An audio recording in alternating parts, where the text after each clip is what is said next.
Este es el podcast de Lalo Vargas.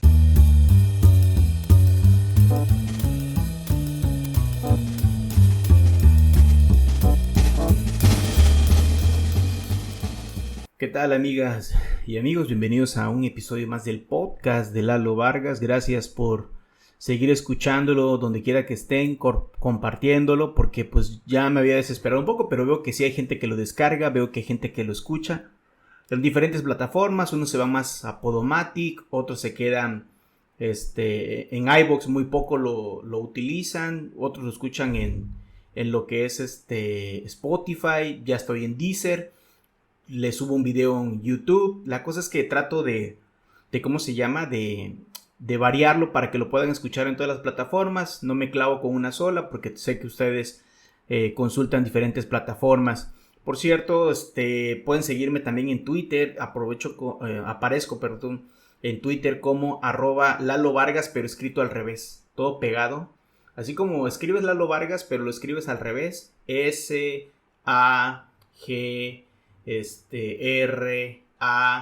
de vaca, O-L-A-L. Lalo Vargas, ahí me puedes encontrar en lo que es Twitter. Y vamos rápidamente con lo que es el tema que les traigo el día de hoy. Me encontré un artículo muy bueno con esta cuestión del coronavirus y la pandemia y todo lo demás. Me encontré un artículo muy bueno de la BBC de Londres. Ya saben que estos cuates se pintan solos para hacer artículos que valen la pena y que son de interés para todos nosotros, y más en esta época en donde en todo México, y pues les quiero decir del caso específico de Tabasco, la gente no se está poniendo el cubrebocas. El índice de contagios va en aumento y no encuentran cómo detenerlo. La gente piensa que el gobierno tiene que poner más camas para las gentes que se están contagiando, pero en realidad es que la sociedad es la culpable de que estos contagios sigan así, porque no tenemos esa cultura como los países asiáticos, especialmente los japoneses, de andar cargando lo que es el cubrebocas. Pero ¿por qué tienen tan arraigado los japoneses el uso del cubrebocas? Ahorita les voy a contar en este artículo de la BBC de Londres. Se llama Coronavirus: ¿por qué los japoneses utilizaban mascarillas mucho antes de la aparición del COVID-19? Es un artículo de Alejandro Millán Valencia para BBC News Mundo, editado el 17 de julio del 2020, y es que dice que la pandemia del COVID-19, que ha contagiado a más de 13 millones de personas y ha causado cerca de 550,000 muertes alrededor del mundo, nos ha cambiado de muchas maneras. La forma en que nos relacionamos con los demás, cómo usamos los espacios, la manera en que viajamos, etc. Y la forma en que nos vestimos. Y una de esas prendas, al momento de modificar nuestra forma de vestirnos, ahora es parte del paisaje cotidiano, y son las mascarillas o cubrebocas, como ustedes le quieran decir.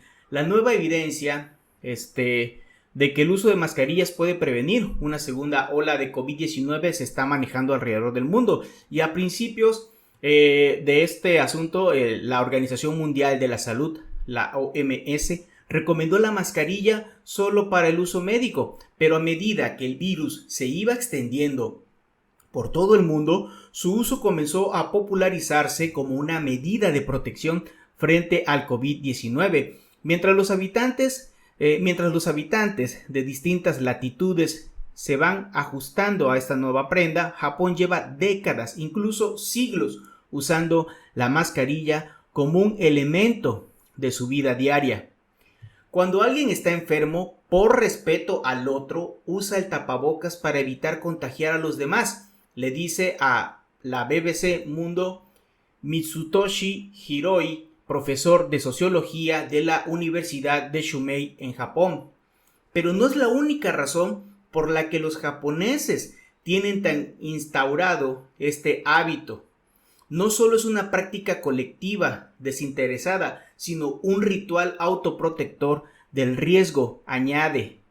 El uso de tapabocas era una recomendación científica que era vista por los japoneses de aquel entonces como una adaptación del país al mundo moderno, como un avance tecnológico. Vaya, como decir, estamos en la moda, es lo que dice George Sand, profesor de historia japonesa de Georgetown. Varios analistas señalan que el uso extendido de la mascarilla que se ve en la sociedad japonesa desde hace décadas es una de las razones detrás de la tasa de bajo contagio y muertes por COVID-19. Hasta el 15 de julio en el país se contabilizaban más de 22,000 casos, 984 decesos apenas. Es la menor tasa entre los 7 países considerados como la economía más grande del planeta, incluyendo Estados Unidos, China, Alemania, Francia, Reino Unido y Canadá. Pero, ¿de dónde surgió el hábito dentro de la cultura japonesa? Y es que resulta que esto tiene un antecedente interesante.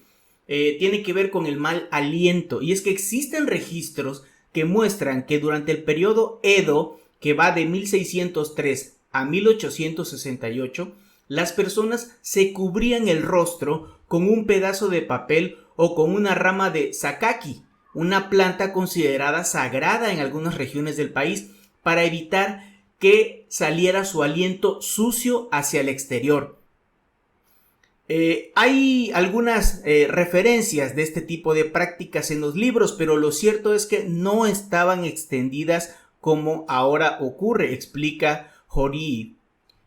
En ese entonces, aunque había un concepto de limpieza, no había tanta conciencia sobre los efectos que tienen los virus y los microbios en nuestra salud como ahora, explicó el sociólogo.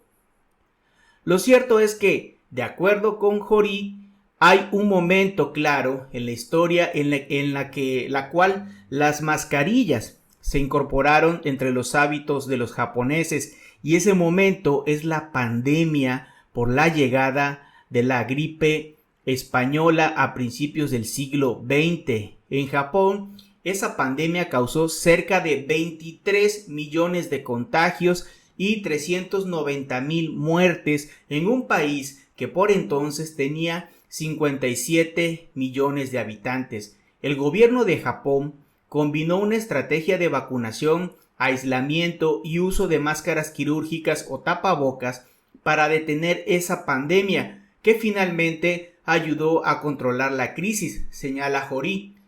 El asunto es que la gente lo asumió como parte de su folclore, señalando que las mascarillas además eran una barrera entre el aire puro y la polución. Sin embargo, el uso de esta protección durante la pandemia de la gripe española fue una práctica extendida alrededor del mundo. Pero entonces, ¿por qué los japoneses y algunas otras sociedades asiáticas en menor medida continuaron utilizando los tapabocas como parte de su cultura? Para el profesor de historia japonesa de la Universidad Georgetown, George Sand, hay varios factores que influyen en que el país haya adoptado esta prenda protectora como parte de su día a día. Hay una falsa creencia de que los japoneses adoptaron esta medida porque sus gobiernos son autoritarios y se trata de una obediencia ciega a las disposiciones gubernamentales, pero no es así, señala Stant. Con la epidemia del SARS, no solo se comprobó que los científicos tenían razón sobre el uso de tapabocas para evitar el contagio, sino que afianzó mucho más su uso, dice el profesor de la Universidad de Shumei. Los japoneses siguieron usando el cubrebocas, lo hicieron porque confiaban en la ciencia. El uso de la mascarilla era recomendación científica vista por los japoneses de ese entonces en un país que estaba en un proceso de industrialización, como la adaptación al mundo moderno, como un avance tecnológico, agrega. Y esto lo menciona porque empezaron a utilizarlos cuando se presentó la gripe española. La epidemia del SARS. Tras la pandemia, señala tanto Horii como Sand, lo que ocurrió fue un fenómeno de hacer lo que otros comenzaron a hacer. Y eso ayudó a popularizar el tapabocas. En el nuevo milenio, las mascarillas en Japón se volvieron omnipresentes, no tanto por las directivas estatales o aspiraciones cosmopolitas, sino por lo que en la psicología se conoce como estrategia de afrontamiento, además de que por una elección estética, señala Sand. La estrategia de afrontamiento, según la teoría, abarca los recursos externos e internos que utiliza una persona para poder adaptarse a un entorno que lo estresa. Una de las mayores pruebas del hábito de cubrirse la boca en público en la cultura japonesa fue la epidemia del síndrome respiratorio agudo severo, SARS, por sus siglas en inglés, que golpeó el sudeste asiático en el 2003. Mientras en el resto de la región el virus afectó con fuerza a sus habitantes, en Japón no hubo víctimas, señala Hori. En China, el SARS causó más de 5.000 contagios y cerca de 350 muertes. En Japón solo se presentaron 2 contagios y ningún caso fatal. Y eso solo comprobó que los científicos tenían razón sobre el uso de tapabocas para evitar el contagio, sino que afianzó mucho más su uso, anota el académico. Hori agrega que la emergencia que vivió el país en el 2011 tras un tsunami que destruyó la planta nuclear de Fukushima también ayudó a instalar aún más la necesidad de protegerse frente a la traída del medio ambiente. Con la aparición del coronavirus, Japón estableció de una manera distinta la estrategia para combatir el virus. No hizo confinamientos prolongados. Es un tema cultural. Ellos adoptaron el uso de las mascarillas por muchas razones, para proteger a otros o a sí mismos, para ocultar su falta de maquillaje, para preservar su privacidad o simplemente porque pensaban que las máscaras se veían bien, pero nunca por una imposición del gobierno, concluye Sand. Y eso, al afrontar una pandemia de la gravedad que estamos viviendo, puede marcar la diferencia de cientos de miles de muertos que estamos viendo en Estados Unidos o los que tiene Japón, que no llegan ni a 1,000, agrega. Y bueno, como pueden ustedes darse cuenta, el uso de la mascarilla, cubrebocas o como le quieran llamar en Japón, a pesar de que sí tiene un trasfondo cultural y un trasfondo remoto, llegó para quedarse, y eso les ha ayudado a que no siga aumentando el número de contagios. En México, y en el caso específico de Tabasco, a la gente le vale, no se lo ponen, se lo ponen mal, y hasta eso se molestan que les diga a uno que se lo coloquen. La verdad es que es triste la situación, siguen aumentando los contagios, siguen aumentando los decesos, y la gente solo espera que el gobierno les ponga más camas para irlos a tirar allí. Eso no es posible. La solución está en manos de todos y cada uno de nosotros como ciudadanos, de copiar lo bueno de otros países, como es el caso de Japón y su uso de cubrebocas. Este fue el podcast de Lalo Vargas. Muchas gracias. Compártelo si crees que a alguien le interesa esta información, y te agradezco que sigas sintonizando este podcast. Hasta la próxima. Gracias. Este es el podcast de Lalo Vargas.